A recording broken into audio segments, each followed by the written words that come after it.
on you, you censorious thug.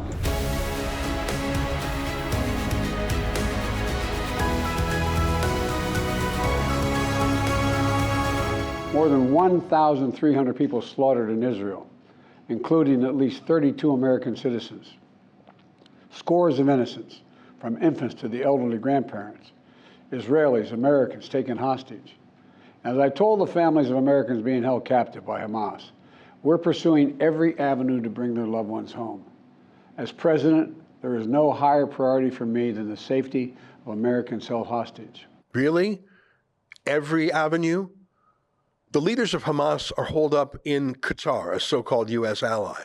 There's even a U.S. airbase in Qatar.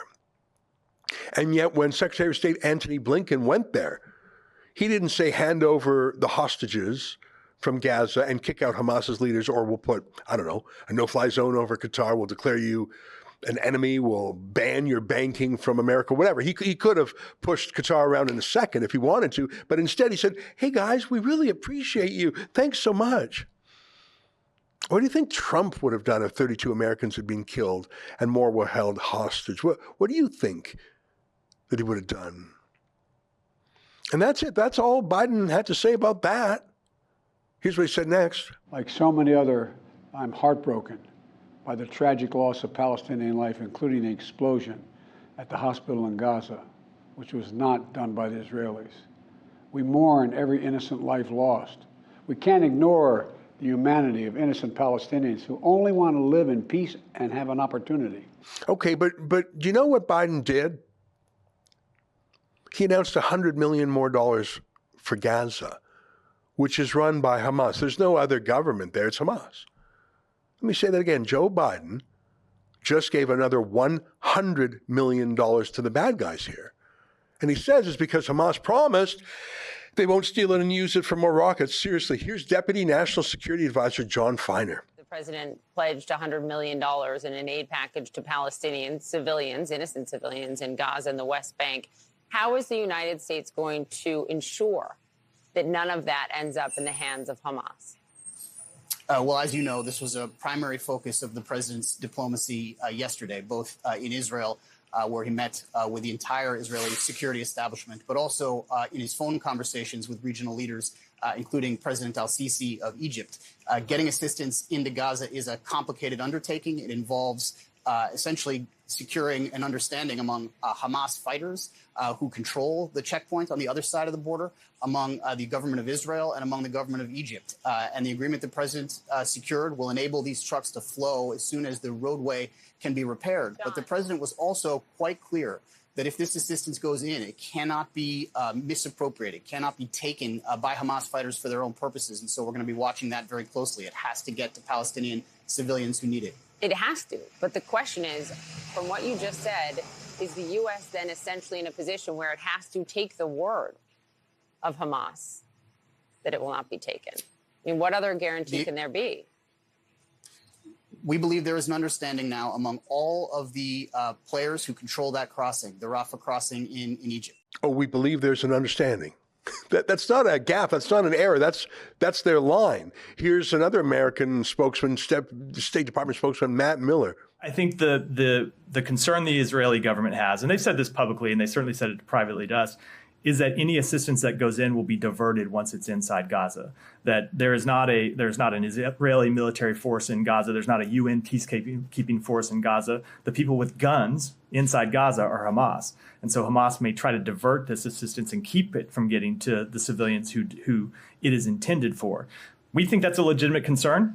We've made clear that this aid needs to go to innocent civilians and not Hamas. We're going to be watching very carefully how it's delivered because we want to be sensitive to those concerns, which we share. So Biden is really, really super mad at Hamas.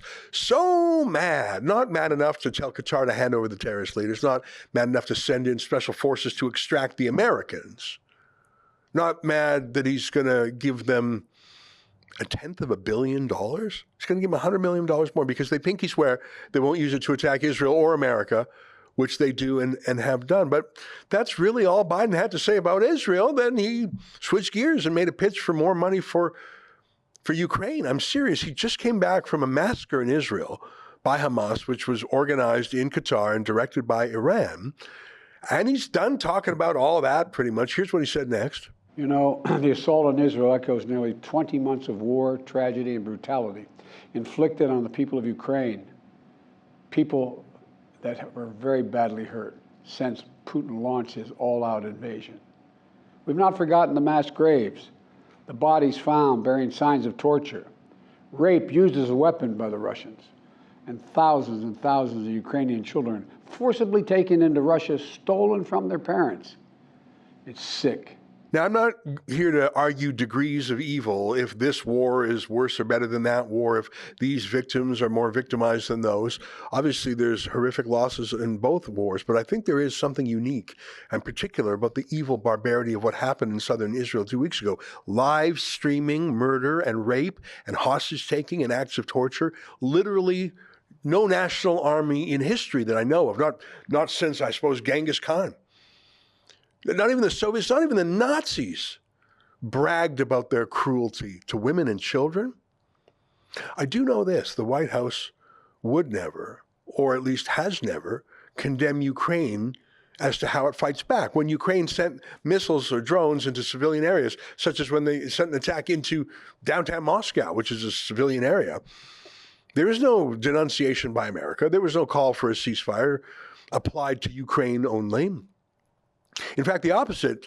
The U.S. often tells Ukraine never ceasefire. If coming out of this meeting, there's some sort of call for a ceasefire, well, that's just going to be unacceptable, because all that's going to do, Mike, is ratify Russia's conquest to date. All that's going to do is give Mr. Putin more time to refit, retrain, reman, and try to plan for renewed offensives at a time of his choosing. So Israel has to stop fighting back, but not Ukraine or really anyone else in history who's been attacked. And here's our own Justin Trudeau on how Israel really has to stop fighting back. The protection of civilian life, whether it's hostages being held by Hamas or civilians in Gaza or elsewhere, needs to be at the forefront of everything we do, not just in the region, but as an international community. And that is what our diplomatic efforts are focused on, whether we're speaking to the leaders of Israel or of the Palestinian Authority, whether it's my conversations with President Sisi or the Crown Prince of Kingdom of Saudi Arabia or any other leaders in the region, the King of Jordan. We are going to continue calling for peace and calling for the protection of all civilian lives. So yeah, there are lots of different perspectives, but there are shared fears and concerns amongst all parliamentarians, and a commitment every single day to keep everyone safe here in Canada and everywhere around the world. Got it. So some liberals support Hamas terrorists.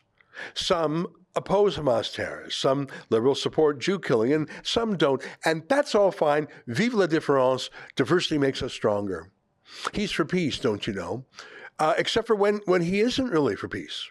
Canadians know that, yes, it is incredibly hard for Ukraine to continue to stand against Russian aggression. And let's be honest, it's hard for the democracies around the world who are there to support their citizens, who are investing for the future, who are challenged with a challenging economy around the world, to continue to step up as Canada has with close to $9 billion in aid for Ukraine. But we will, because the cost on Canadians, on our lives, on our world will be so much greater if Putin wins this war, that we will and have to stand every single day until Ukraine wins this war. So by this point, I mean, the contrast actually between Israel and Ukraine is quite incredible. But by this point in time, Biden, in his speech, was pretty much done talking about Israel. He wanted to talk more about Ukraine. Russia is very bad, but not a word about Iran. Not a word. There were 2 references to Iran in passing, but none hanging Hamas around their neck. Here's one reference. Meanwhile, Putin has turned to Iran and North Korea to buy attack drones and ammunition to terrorize Ukrainian cities and people. So Biden's mad at Iran for helping Russia, but not for helping Hamas. Here's the other reference. Iran is supporting Russia in Ukraine, and it's supporting Hamas and other terrorist groups in the region, and will continue to hold them accountable, I might add. That's it. That's it. That's all they have to say about Iran. Iran is building a nuclear bomb right now that they say will be used against Israel. Iran funds and arms Hamas in the Gaza Strip and Hezbollah in Lebanon. This is all Iran's plan to destabilize the Abraham Accords, the realignment between Israel and the Sunni Arab countries. This is Iran.